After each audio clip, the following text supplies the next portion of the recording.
तो स्वागत है आप सभी का मेरे YouTube चैनल एजुकेशनल सॉल्यूशन में। इस वीडियो में आप समास के बारे में पूरी जानकारी प्राप्त करेंगे। समास किसे कहते हैं, समास के कितने भेद हैं, भेदों के कितने भेद हैं। मतलब इस वीडियो को देखकर आप समास के बारे में पूरी जानकारी प्राप्त कर सकेंगे। इस वीडियो को एक बार देख लेने के बाद आपको समास में कहीं भी कोई परेशानी नहीं होगी। समास हिंदी व्याकरण का एक बहुत ही इम्पोर्टेंट चैप्टर है। सभी परीक्षाओं में इससे प्रश्न पूछे जाते हैं। तो आप अभी ध्यान से मेरे वीडियो को देखें और पूरे समास को जानें और समास के सभी डाउट को क्लियर करें। पहले जान लीजिए कि समास, जिसको इंग्लिश में कंपाउंड बोलते हैं, तो समास की परिभाषा यानी समास है क्या, इस चीज़ को पहले जानें। अनेक शब्दों को संक्षिप्त करके नए शब्द बनाने की प्रक्रिया समास कहलाती है। अनेक शब्दों को संक्षिप्त करके नए शब्द बनाने की प्रक्रिया समास कहलाती है। दूसरे अर्थ में कहें तो कम से कम शब्दों में अधिक से अधिक अर्थ प्रकट करना समास कहलाता है। समास में दो पदों का मेल होता है। इसको नोट में लिख दिए हैं ताकि आप ध्यान देंगे इसको ज़्यादा।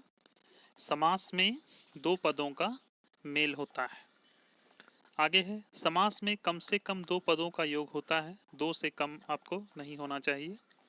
वे दो या दो से अधिक पद एक पद हो जाते हैं तो एक पदी समास। समास में समस्त होने वाले पदों का विभक्ति प्रत्यय लुप्त हो जाता है। समस्त पदों के बीच संधि की स्थिति होने पर संधि अवश्य होती है। यह नियम संस्कृत तत्सम में अत्यावश्यक है। इस महत्वपूर्ण बिंदुओं को आप चाहें तो अपनी कॉपी पर नोट भी कर सकते हैं। समास की प्रक्रिया से बनने वाले शब्द को समस्त पद कहते हैं।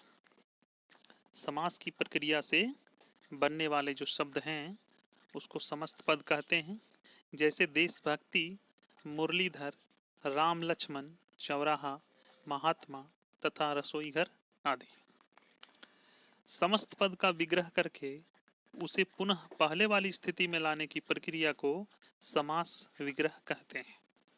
जैसे जो शब्द है उसको अलग अलग करके पुनः पहले वाली स्थिति में अगर हम ले आते हैं तो उसको हम समास विग्रह कहते हैं। जैसे हम ऊपर देख रहे थे देशभक्ति, तो ये हो जाएगा देश के लिए भक्ति। ऊपर देखे थे मुरलीधर, तो यहाँ दिया मुरली को धारण किया है जिसने, राम और लक्ष्मण चार राहों का समूह, महान है जो आत्मा, रसोई के लिए घर आदि। ये सब समास विग्रह है। ठीक है, समस्त पद का विग्रह कर दिया गया है और उसको पहले रूप में ले आया गया है। इसी को हम लोग समास विग्रह कहते हैं। समस्त पद में मुख्यतः दो पद होते हैं, पूर्व पद और उत्तर पद। ठीक है, समस्त पद में मुख्यतः दो पद होते हैं, पूर्व पद और उत्तर पद। पहले वाले पद को पूर्व पद कहते हैं और बाद वाले पद को उत्तर पद कहते हैं। जैसे उदाहरण ले लीजिए, पूजा घर, तो समस्त पद हो गया यहाँ पूजा जिसको पूर्व पद बोलते हैं, और घर हो गया उत्तर पद। ठीक है, यानी पूजा के लिए घर समास विग्रह। राजपुत्र, ये समस्त पद है, इसमें राजा प्लस पुत्र। ठीक है, तो राजा हो गया पूर्व पद और पुत्र हो गया उत्तर पद, यानी समास विग्रह इसका हो गया राजा का पुत्र।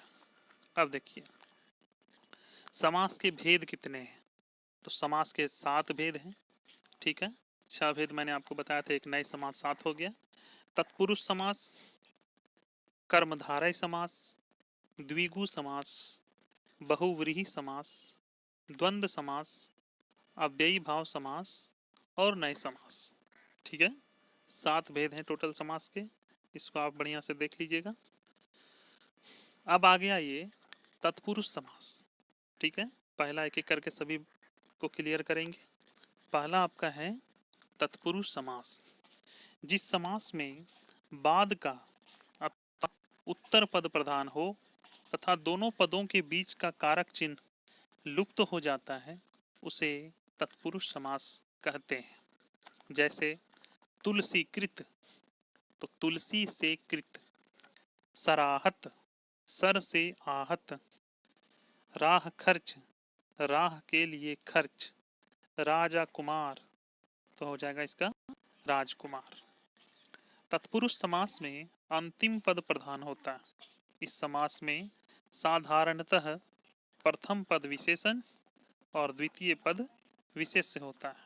द्वितीय पद अर्थात बाद वाले पद के विशेष होने के कारण इस समास में उसकी प्रधानता रहती है। अब देखिए तत्पुरुष समास के भेद हम जानेंगे।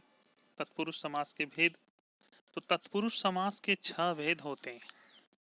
पहला आपका है कर्म पुरुष, कर्म तत्पुरुष, करण तत्पुरुष, संप्रदान तत्पुरुष, अपादान तत्पुरुष, संबंध तत्पुरुष, अधिकरण तत्पुरुष।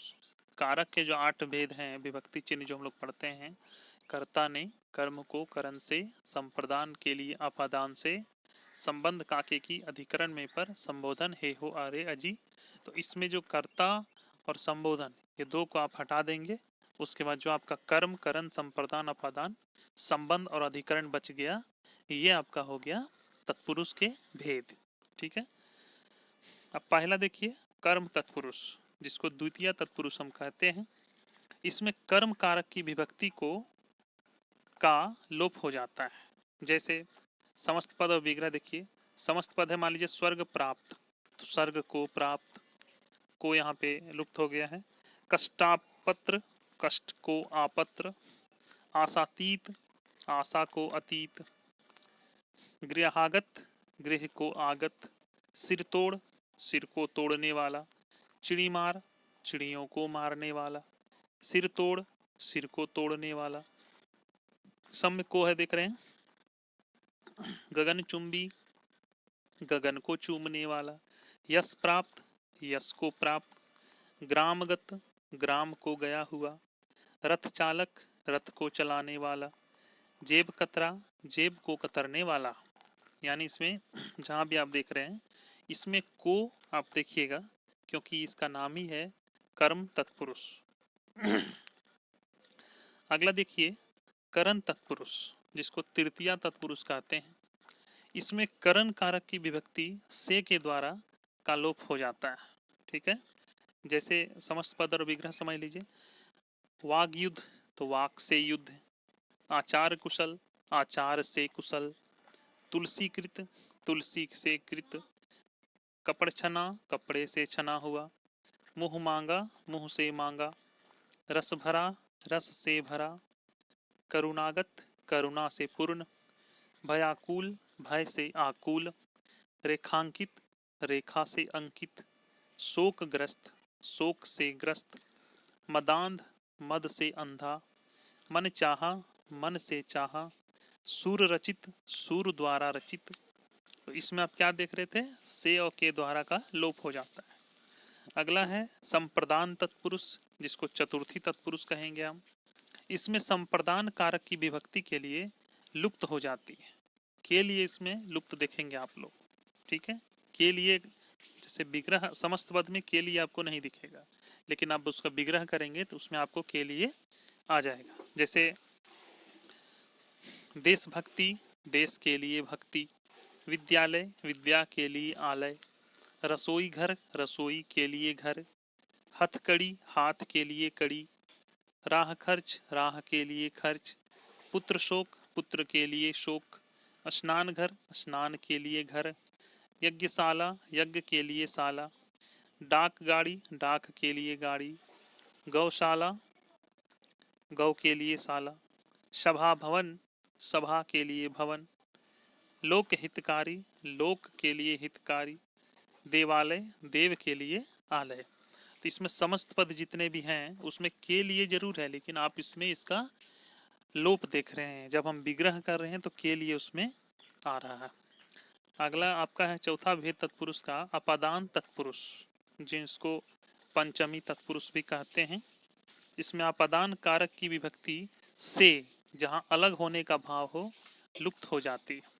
करण में भी हम लोग से देख रहे हैं और अपादान में भी हम लोग से देख रहे हैं, लेकिन अपादान और करण में यही अंतर है कि अपादान का से जहाँ होता है वहाँ अलग होने का भाव इंगित होता है। जैसे दूरागत, दूर से आगत, जन्मांध, जन्म से अंधा, रन विमुख, रन से विमुख, देश निकाला, देश से निकाला। काम, काम से जी चुराने वाला। नेत्रहीन, नेत्र से हीन। धनहीन, धन से हीन। पाप मुक्त, पाप से मुक्त। जलहीन, जल से हीन। इसमें देख रहे हैं सब में से आ रहा है, जो समस्त पद में आपका लुप्त है। यहाँ पदांत तत्पुरुष आपका आ रहा है। पांचवा है संबंध तत्पुरुष। ठीक है, संबंध तत्पुरुष जिसको षष्ठी तत्पुरुष कहेंगे। इसमें संबंध कारक की विभक्ति जो भी होती है का, के, की, वो लुप्त हो जाती है। जैसे विद्या अभ्यास, विद्या का अभ्यास। सेनापति, सेना का पति। पराधीन, पर के अधीन। राज दरबार, राजा का दरबार। श्रमदान, श्रम का दान। राजभवन, राजा का भवन। इसमें आप विग्रह भी सीख रहे हैं। एक चीज जान लीजिए कि समास विग्रह भी आप इसमें सीख रहे हैं। राजपुत्र, राजा का पुत्र। देश रक्षा, देश की रक्षा। शिवालय, शिव का आलय। गृह स्वामी, गृह का स्वामी। ठीक है, अब आगे देखिए इसमें अधिकरण तत्पुरुष जिसको सप्तमी तत्पुरुष कहेंगे। इसमें अधिकरण कारक की विभक्ति में पर लुप्त हो जाती है। में पर इसमें आप नहीं देखेंगे। जैसे समस्त पद में मान लीजिए विद्याभ्यास, तो विद्या का अभ्यास।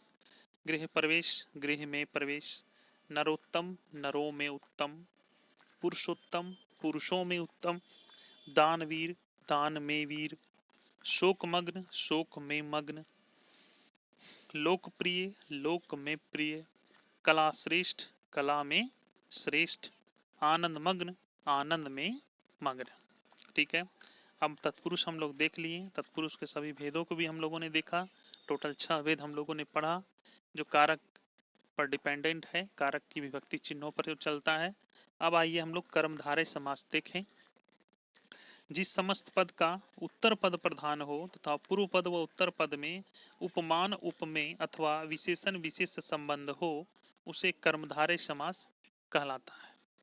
दूसरे शब्दों में कर्ता तत्पुरुष को ही कर्मधारय कहते हैं। इसका पहचान है कि विग्रह करने पर दोनों पद के मध्य में जो के समान आदि आ जाएगा। जो या तो के समान। जिस तत्पुरुष समास के समस्त होने वाले पद समानाधिकरण हो, अर्थात विशेष विशेषण भाव को प्राप्त हो, कर्ता कारक के हों और लिंग वचन में समान हो, वहां कर्मधारय तत्पुरुष समास होता है। देखिए समस्त पद विग्रह हम करेंगे। जैसे नव युवक, नव है जो युवक। पीताम्बर, पीत है जो अंबर। परमेश्वर, परम है जो ईश्वर। नील कमल, नीला है जो कमल। महान, महात्मा, महान है जो आत्मा। कनक लता, कनक की सी लता। प्राण प्रिय, प्राणों के समान प्रिय। देह लता रता, देह रूपी लता। लाल मणि, लाल है जो मणि। नीलकंठ, नीला है जो कंठ। महादेव, महान है जो देव। अधमरा, आधा है जो मरा। परमानंद, परम है जो आनंद। कर्मधारय तत्पुरुष का भेद हम देखेंगे। ठीक है, तो कर्मधारय तत्पुरुष के 4 भेद हैं। विशेषण पूर्व पद, विशेष्य पूर्व पद, विशेषणो भय पद, विशेष्यो भय पद। ठीक है, फिर से सुन लें। विशेषण पूर्व भेद, पूर्व पद, विशेष्य पूर्व पद, विशेषणो भय पद, विशेष्यो भय पद। पहला देखिए विशेषण पूर्व पद क्या है। इसमें पहला पद विशेषण होता है। जैसे पीत अंबर, पीतांबर। परम ईश्वर, परमेश्वर। नीली गाय, नील गाय। प्रिय सखा, प्रिय सखा। दूसरा है विशेष पूर्व पद। इसमें पहला पद विशेष से होता है और इस प्रकार के सामासिक पद अधिकतर संस्कृत में मिलते हैं। जैसे कुमारी तो बोलते हैं कुमारी। श्रवणा, संन्यास ग्रहण को ही कुमार श्रवणा। दूसरा है विशेषणो भय पद। इसमें दोनों पद विशेषण होते हैं। जैसे नीलपीत, नीला पीला। शीतोष्ण, ठंडा गरम। लाल पीला, भला बुरा, दो चार, कृताकृत, किया बेकिया अर्थात अधूरा छोड़ दिया गया। सुनी अनसुनी, कहनी अनकहनी। तो ये आपका हो गया विशेषणो भय पद। चौथा है विशेष्यो भय पद।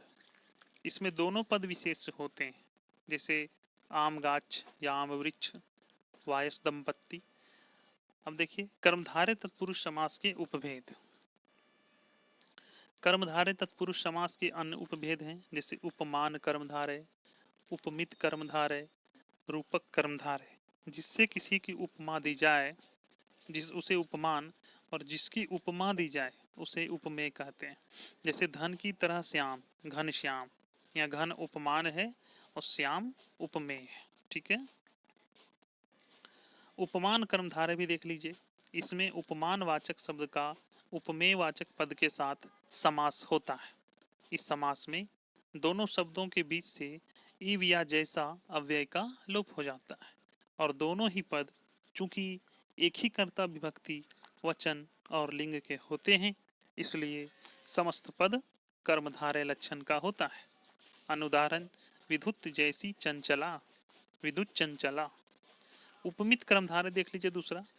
यह उपमान कर्मधारय का उल्टा होता है, अर्थात इसमें उपमेय पहला पद होता है और उपमान दूसरा। जैसे अधर पल्लव के समान अधर पल्लव, नरसिंह के समान नरसिंह। किंतु जहाँ उपमित कर्मधारय जैसा नरसिंह के समान या अधर पल्लव के समान विग्रह न कर अगर नरही सिंह या अधर ही पल्लव जैसा विग्रह किया जाए, अर्थात उपमान उपमेय की तुलना न कर उपमेय को ही उपमान कर दिया जाए, दूसरे शब्दों में जहाँ एक का दूसरे पर आरोप कर दिया जाए, वहाँ रूपक कर्मधारय होगा। ठीक है। तीसरा देखिए, द्विगु समास।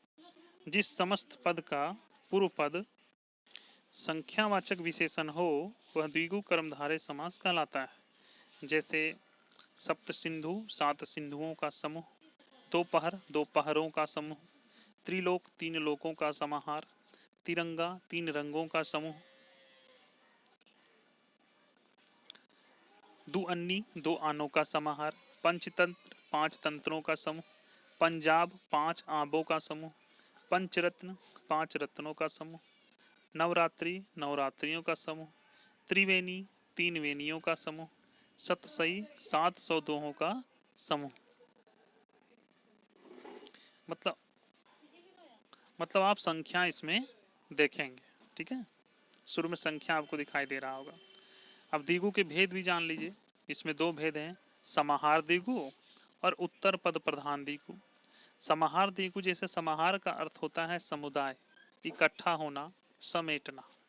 जैसे तीन लोकों का समाहार त्रिलोक, पांच वटों का समाहार पंचवटी, पांच शेरों का समाहार पसेरी, तीन भुवनों का समाहार त्रिभुवन। और उत्तर पद प्रधान द्विगु में क्या होता है? उत्तर पद प्रधान द्विगु के भी दो प्रकार है। पहला बेटा या उत्पत्र के अर्थ में, जैसे दो माँ का, द्वय मातुर या दुमाता, दो सूतों के मेल का दुसूती। जहाँ सचमुच ही उत्तर पद पर जोर हो, जैसे पांच प्रमाण, पंच प्रमाण, पांच हत्थड़, पंच हत्थड़। द्रष्टव्य है अनेक बहुब्रीहि समासों में भी पूर्व पद संख्यावाचक होता है। गड़बड़ाइएगा आप नहीं, इसलिए चीज बता दे रहे हैं कि अनेक बहुब्रीहि समासों में भी पूर्व पद संख्यावाचक होता है। अभी मैंने बताया कि संख्या होगा तो द्विगु होगा। ऐसी हालत में विग्रह से ही जाना जा सकता है कि समास बहुब्रीहि है या द्विगु है। यदि पांच हत्थड़ जिसमें वह पंच हथ विग्रह करे तो यह बहुब्रीहि समास है, और पांच हत्थड़ विग्रह करे तो द्विगु। ठीक है। तत्पुरुष समास के इन सभी प्रकारों में ये विशेषताएं पाई जाती है कि यह समास दो पदों के बीच होता है। इसके समस्त पद का लिंग उत्तर पद के अनुसार है। इस समास में उत्तर पद का ही प्रधानता होता है। चौथा भेद है बहुव्रीहि समास। समास में आए पदों को छोड़कर जब किसी अन्य पदार्थ की प्रधानता हो तब उसे बहुव्रीहि समास कहते हैं। यानी समास में आए पदों को छोड़कर जब किसी अन्य पदार्थ की प्रधानता हो उसे बहुव्रीहि समास कहते हैं। दूसरे शब्दों में जिस समास में पूर्व पद तथा उत्तर पद दोनों में से कोई भी पद प्रधान न होकर कोई अन्य पद ही प्रधान हो तो वह बहुव्रीहि समास कहलाता है। जैसे दशानन हम बोल रहे हैं तो 10 मुंह वाला रावण। ठीक है। जिस समस्त पद में कोई पद प्रधान नहीं हो, दोनों मिलकर किसी तीसरे पद की ओर संकेत करते हों, थर्ड पर्सन की बात हो रही हो, तो उसे बहुव्रीहि समास होता है। नीलकंठ, नीला है कंठ जिसका, अर्थात शिव। यहाँ पर दोनों पदों से मिलकर एक तीसरे पद शिव का संकेत दिया गया है, इसीलिए यह बहुब्रीहि समास होगा। इस समास के समासगत पदों में कोई भी प्रधान नहीं होता है, बल्कि पूरा समस्त पद ही किसी अन्य पद का विशेषण होता है। जैसे विग्रह करिए हम लोग। प्रधानमंत्री, मंत्रियों में प्रधान है जो, प्रधानमंत्री। पंकज, पंक में पैदा है जो, यानी कमल। अनहोनी, न होने वाली घटना यानी कोई विशेष घटना। निशाचर, निशा में विचरण करने वाला यानी राक्षस। चौलड़ी, चार है लड़ियां जिसमें अर्थात माला। विषधर, विष को धारण करने वाला यानी सर्प। मृगनयनी, मृग के समान नयन है जिसके अर्थात सुंदर स्त्री। त्रिलोचन, तीन लोचन है जिसके अर्थात शिव। महावीर, महान वीर है जो अर्थात हनुमान। सत्यप्रिय, सत्यप्रिय है जिसे अर्थात विशेष व्यक्ति की बात की जा रही है। तो तत्पुरुष और बहुब्रीहि में क्या अंतर है? तत्पुरुष और बहुब्रीहि समास में अंतर कि तत्पुरुष और बहुब्रीहि में यह भेद है कि तत्पुरुष में प्रथम पद द्वितीय पद का विशेषण होता है, जबकि बहुब्रीहि में प्रथम और द्वितीय दोनों पद मिलकर अपने से अलग किसी तीसरे विशेषण होते हैं। जैसे पीत अंबर बोले पीताम्बर यानी पीला कपड़ा। कर्मधारय तत्पुरुष है तो पीत है अंबर जिसका अर्थात विष्णु भगवान, पीताम्बर बहुब्रीहि हो जाएगा। इस प्रकार यह विग्रह के अंतर से ही समझा जा सकता है कि कौन तत्पुरुष है और कौन बहुब्रीहि है। विग्रह के अंतर होने से समास का, उसके साथ ही अर्थ का भी अंतर हो जाता है। पीताम्बर का तत्पुरुष में विग्रह करने पर पीला कपड़ा, और बहुब्रीहि में विग्रह करने पर विष्णु अर्थ में आ रहा है। ठीक है, तो बहुब्रीहि समास के भेद हैं, चार भेद हैं। समानाधिकरण बहुब्रीहि, व्यधिकरण बहुब्रीहि, तुल्य योग बहुब्रीहि और व्यतिहार बहुब्रीहि। ठीक है, तो अब हम लोग इतना भेद नहीं देखेंगे।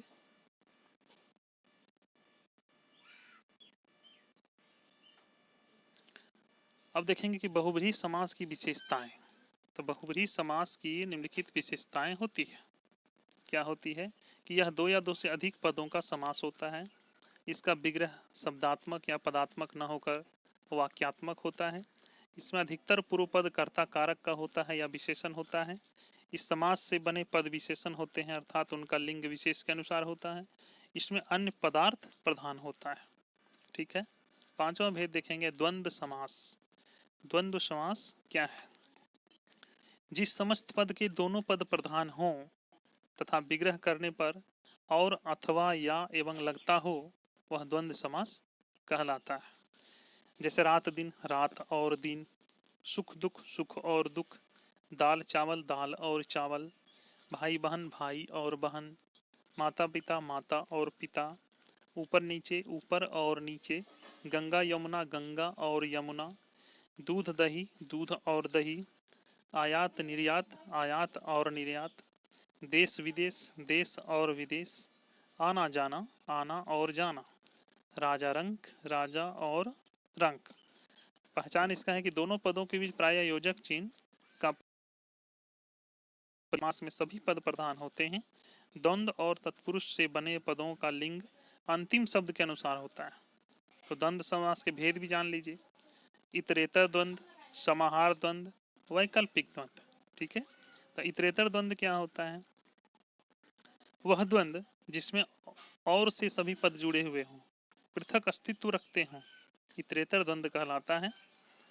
जैसे राम और कृष्ण, ऋषि और मुनि, गया गाय और बैल, भाई और बहन, माँ और बाप, बेटा और बेटी। यहाँ ध्यान रखिए कि इतरेतर द्वंद्व में दोनों पद न केवल प्रधान होते हैं बल्कि अपना अलग अस्तित्व भी रखते हैं। समाहार द्वंद्व, समाहार का अर्थ होता है समष्टि या समूह। जब द्वंद्व समास के दोनों पद और समुच्चय बोधक से जुड़े होने पर भी पृथक पृथक अस्तित्व न रखे बल्कि समूह का बोध कराए, तब वह समाहार द्वंद्व कहलाता है। समाहार द्वंद्व में दोनों पदों के अतिरिक्त अन्य पद भी छिपे रहते हैं और अपने अर्थ का बोध अप्रत्यक्ष रूप से कराते हैं। जैसे हम बोले आहार निद्रा, तो आहार और निद्रा, केवल आहार और निद्रा ही नहीं बल्कि इसी तरह की और बातें भी, जैसे दाल रोटी, दाल और रोटी अर्थात भोजन के लिए सभी मुख्य पदार्थ। हाथ पांव, हाथ और पांव अर्थात हाथ और पांव तथा शरीर के दूसरे अंग भी। इसी तरह नून तेल कुर्ता रोटी सांप बिच्छू खाना पीना इत्यादि, ये आपका द्वंद्व हो गया। ठीक है, अब छठा भेद देखिए, अव्ययी भाव समास। अव्ययी भाव का लक्षण है जिसमें पूर्व पद की प्रधानता हो और समासिक या समास पद अव्यय हो जाए, उसे अव्ययी भाव समास कहते हैं। सरल शब्दों में कहें तो जिस समास का पहला पद पूर्व पद अव्यय तथा प्रधान हो उसे अव्ययी भाव समास कहते हैं। इस समास में समूचा पद क्रिया विशेषण अव्यय हो जाता है। इसमें पहला पद उपसर्ग आदि जाति का अव्यय होता है और वही प्रधान होता है, जैसे प्रतिदिन, यथा संभव, यथाशक्ति, बे काम, भर सक। इसमें पहला पद अनु, आ, प्रति, भर, अथा, यावत, हर आदि होता है। इसमें आप जान लेंगे कि इस आपका अव्ययी भाव समास है। ठीक है। ऐसे समस्त पदों को तोड़ने में अर्थात उनका विग्रह करने में हिंदी में बड़ी कठिनाई होती है। विशेषतः संस्कृत के समस्त पदों का विग्रह करने में हिंदी में जिन समस्त पदों में द्विरुक्ति मात्र होता है वहाँ विग्रह करने में केवल दोनों पदों को अलग कर दिया जाता है। आइए उदाहरण देखें, जैसे प्रतिदिन, दिन दिन, यथाविधि, विधि के अनुसार, यथाक्रम, क्रम के अनुसार, यथाशक्ति, शक्ति के अनुसार, बेखटके यानी बिना खटक के, बेखबर यानी बिना खबर के, रातों रात, रात ही रात में, कानों कान, कान ही कान में, भूख मरा, भूख से मरा हुआ, आजन्म, जन्म से लेकर। ठीक है। इसमें पूर्व पद अव्यय है, उत्तर पद समस्त पद विग्रह हो गया। जैसे प्रतिदिन यानी प्रतिदिन यानी प्रत्येक दिन, प्रति लगा हुआ है, आजन्म आ लगा हुआ है, यथासंभव में था लगा हुआ है, अनुरूप में अनु है, भर पेट में भर है और हाथ हाथ में हाथ है। ठीक है। हाथ हाथ में नहीं है, हाथ ही हाथ में, हाथों हाथ, इसमें कोई अव्यय नहीं लगा हुआ है, कोई मतलब ये उपसर्ग नहीं लगा हुआ है। पांचवा देखिए नए समास। इसमें नहीं का बोध, जैसे अनपढ़, अनजान, अज्ञान, जैसे अनाचार, न आचार, अनदेखा, न देखा हुआ, अन्याय, न न्याय, अनभिग, न भिग, नालायक, नहीं लायक, अचल, न चल, नास्तिक, न आस्तिक, अनुचित, न उचित। तो इसमें क्या होता है कि नहीं का बात होता है। जैसे बताएं नए समास। ठीक है, जैसा नाम से ही जान रहे हैं। अब समास संबंधी कुछ विशेष बातें भी हम लोग जानेंगे। जैसे पहला है, एक समस्त पद में एक से अधिक प्रकार के समास हो सकते हैं।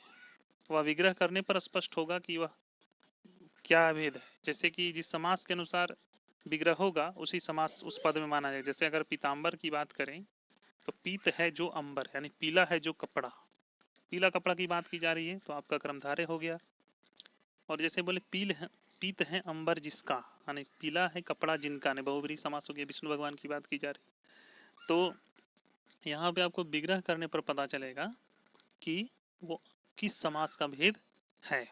जैसे एक और उदाहरण लीजिए, निडर यानी बिना डर का, तो अव्ययी भाव समास हो गया। और कहें नहीं है डर जिसे, प्रादि का नए बहुब्रीहि। ठीक है, तो ये बहुब्रीहि हो गया। आगे है सुरूप, सुंदर है जो रूप यानी कर्मधारय, मतलब सुंदर है रूप जिसका, तो ये बहुब्रीहि हो जाएगा। चंद्रमुख, चंद्र के समान मुख, तो कर्मधारय हो गया। बुद्धि बल, बुद्धि ही है बल यानी कर्मधारय। तो इसमें आप देख लीजिएगा, विग्रह कर लीजिएगा, विग्रह के अनुसार आप समास का भेद इसमें कर सकते हैं। अब दूसरा देखिए क्या है कि समासों का विग्रह करते समय यह ध्यान रखना चाहिए कि यथासंभव समास में आए पदों के अनुसार ही विग्रह हो। जैसे पीताम्बर का विग्रह पीत है जो अंबर अथवा पीत है अंबर जिसका, ऐसा होना चाहिए। तो इस अनुसार आप इसमें विग्रह करेंगे। जैसे कुंभकार, कुंभ को बनाने वाला, खग आकाश में जाने वाला, आमरण मरण तक, व्यर्थ मन बिना अर्थ का, विमल मतलब मल से रहित। ठीक है। तीसरा देखिए कि अव्ययी भाव समास में दो ही पद होते हैं। बहुब्रीहि में भी साधारणतः दो ही पद होते हैं। तत्पुरुष में दो से अधिक हो सकते हैं। जैसे नोन तेल लकड़ी, आम जामुन कटहल अचार, ये सब इत्यादि, ये द्वंद्व हो गया। ठीक है, तो यही आपका है। चौथा है कि यदि एक समस्त पद में अनेक समास वाले पदों का मेल हो तो अलग अलग या एक साथ भी विग्रह किया जा सकता है। जैसे चक्र पानी दर्शनार्थ, चक्र है पानी में जिसके, यानी बहुब्रीहि चक्र पानी, दर्शन के अर्थ यानी दर्शनार्थ अव्ययी भाव। ठीक है। चक्रपाणी के दर्शनार्थ, चक्रपाणी दर्शनार्थ अव्ययी भाव, समूचा पद क्रिया विशेषण अव्यय, इसलिए अव्ययी भाव समास होगा। आशा करता हूँ कि आपको यह समास का वीडियो बहुत अच्छा लगा होगा। अगर बिल्कुल पसंद आपको आया हो तो वीडियो को लाइक करें। चैनल में पहली बार आए हैं तो सब्सक्राइब कर लें। सब्सक्राइब के बगल में घंटी होगा, उसको टच करके ऑल को सेलेक्ट कर लें, जिससे कि जैसे ही वीडियो अपलोड होता है उसका नोटिफिकेशन आपको मिल जाए। कोई लाइव क्लास आता है तो उसका नोटिफिकेशन आपको मिल जाए। साथ ही वीडियो शेयर करना ना भूलें, शेयर भी ज़रूर करें। और इसी तरह के वीडियो पाने के लिए मेरे चैनल को सब्सक्राइब भी कर लें। धन्यवाद आप सभी का। मिलते हैं फिर इसी तरह कुछ इंपॉर्टेंट वीडियो के साथ। तब तक के लिए धन्यवाद। आपका दिन शुभ हो। जय हिंद।